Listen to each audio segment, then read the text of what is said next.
পরিচর্যার দায়িত্বে কে কে থাকে, কে কে? আমি আমার ওয়াইফ। আপনি এবং আপনার স্ত্রী দুজনেই। তো আপনারা শুনতে পাচ্ছেন ভাইয়ের কথা। ভাই কিন্তু অত্যন্ত পরিশ্রমী মানুষ এবং উনি এটা বিশ্বাস করেন যে একটা স্বাধীন ব্যবসা করে নিজ উদ্যোগে কিছু একটা করলে এটা চাকরিজীবী পেশার চাইতে ওনার কাছে অনেক স্বাচ্ছন্দ্য বোধ মনে হয়।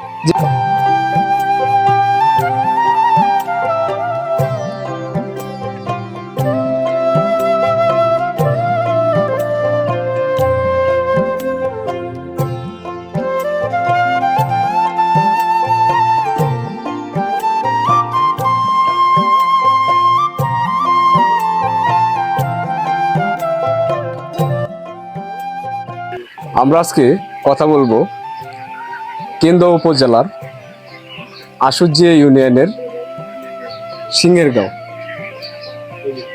কমলপুর গ্রামের আমাদের মুস্তাকিম ভাইয়ের সাথে। ভাই কেমন আছেন আপনি? জি আলহামদুলিল্লাহ। এই শেড আপনি করেছেন? জি। এখানে মুরগি আছে আপনার? এখানে কালার বাট আছে, সোনালী।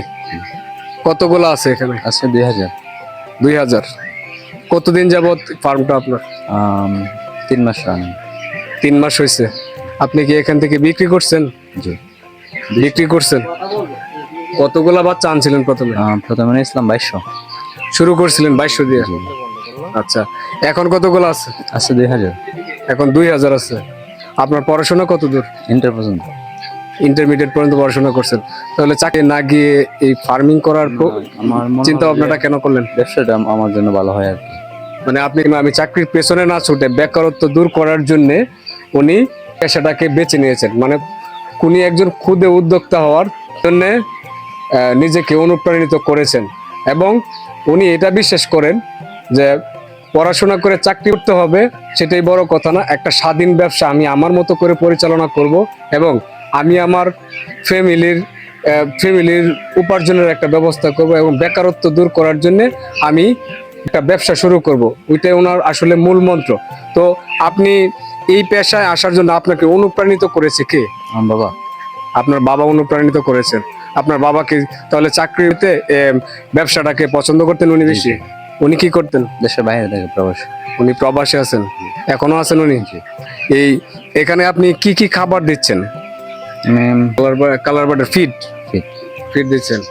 আর এখানে পরিচর্যার দায়িত্বে কে কে থাকে, কে কে? আমি আমার ওয়াইফ। আপনি এবং আপনার স্ত্রী দুজনেই চালাইতেছেন। তো আপনারা শুনতে পাচ্ছেন ভাইয়ের কথা।